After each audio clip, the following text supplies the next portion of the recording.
नमस्कार। एस.एल. भैरप्पा के देहावसान पर प्रधानमंत्री मोदी का शोक संदेश भी आया है और ऐसे में शायद ये सवाल भी मन में उठा होगा कि भैरप्पा आखिर थे कौन। उनका साहित्यिक सफ़र 1958 में भीमकाय नाम के उपन्यास से शुरू हुआ था, जब वे 27 साल के थे। उनकी किताबों की लोकप्रियता ऐसी है कि आज भी उनका पहला उपन्यास छपता है और बिकता है। 1958 से आगे के 60 वर्षों में उन्होंने कुल 25 उपन्यास लिखे और उनका आखिरी उपन्यास उत्तरकांड 2017 में आया था। ये रामायण की कहानी को महिलाओं के दृष्टिकोण से प्रस्तुत करता है। इसके बाद से उन्होंने लेखक से संन्यास ले लिया था। भैरप्पा कन्नड़ के सबसे लोकप्रिय और सबसे ज़्यादा बिकने वाले उपन्यासकार थे। ये मान लेने में किसी को कोई ऐतराज़ नहीं होगा। उन्हें मंद्र के लिए सरस्वती सम्मान 2010 में मिला था और 2023 में उन्हें पद्म भूषण से सम्मानित किया गया। आवरण उनकी सबसे उत्कृष्ट कृतियों में से एक होती है और ये सबसे विवादित उपन्यासों में से भी एक था। 2007 में ये उपन्यास जब आया तो इसे कई सालों के गहरे रिसर्च के बाद लिखा गया था और इस किताब में उन्होंने भारत के मध्यकालीन इतिहासकार, खासकर मुगल काल को जिस तरह से स्कूल की किताबों और सार्वजनिक चर्चाओं में दिखाया गया है, उस पर सवाल उठाए थे। भैरप्पा का मानना था कि धर्मनिरपेक्षता के नाम पर कई कड़वे सच दबा दिए गए हैं और लोगों पर झूठ थोप दिया गया है। इस उपन्यास में उन्होंने इतिहास की बहसों को आज के मुद्दों से जोड़ा, जैसे कि धर्मों के बीच में शादी होनी चाहिए या नहीं, अंतर्जातीय अंतरधार्मिक विवाह जो होती है, धार्मिक स्वतंत्रता और पहचान से जुड़ी हुई जो चिंताएं हैं, उसके ऊपर भी बात की उन्होंने। कुछ लोगों ने ये आरोप लगाया कि उनका आवरण नाम का जो ये उपन्यास है, ये मोहम्मडन विरोधी और राजनैतिक सोच से प्रेरित है, लेकिन उनके प्रशंसकों ने इस किताब को एक साहसी कोशिश माना।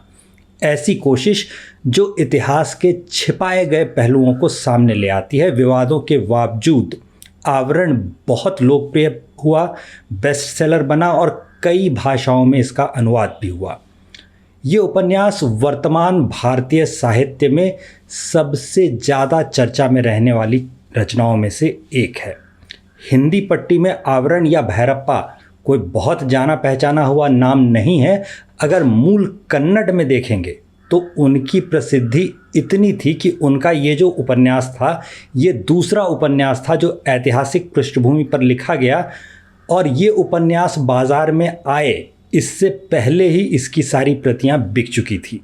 पहला संस्करण 2007 में आने के 5 महीने के अंदर 10 बार इसका रिप्रिंट आया था।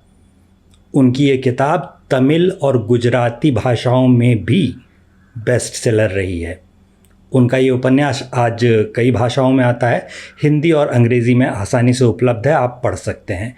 इसकी कहानी जो है वो एक लक्ष्मी नाम की युवती की कहानी है।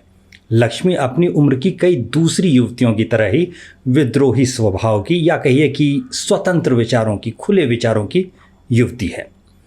उसके पिता जो हैं वो गांधीवादी हैं, बिल्कुल सेक्युलर। लक्ष्मी को आमिर नाम का एक मोहम्मडन युवक पसंद था।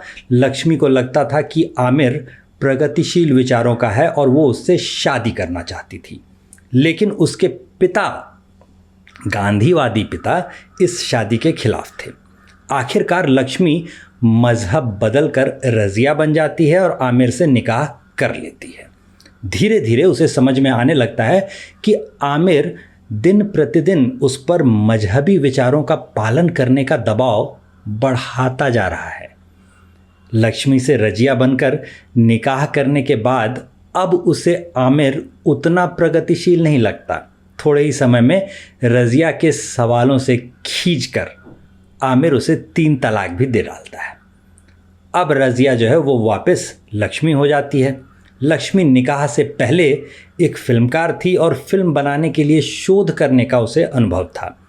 अब वापस जब वो लक्ष्मी हो जाती है तो फिर से वो अपनी ही तलाश में निकलती है और उसकी ये तलाश उसे भारतीय सभ्यता के अभी के स्वरूप के निर्माण, इतिहास को पढ़ाने या लिखे जाने का ढंग, व्यवस्था जैसी कई चीज़ों पर सवाल करने का मौका दे देता है।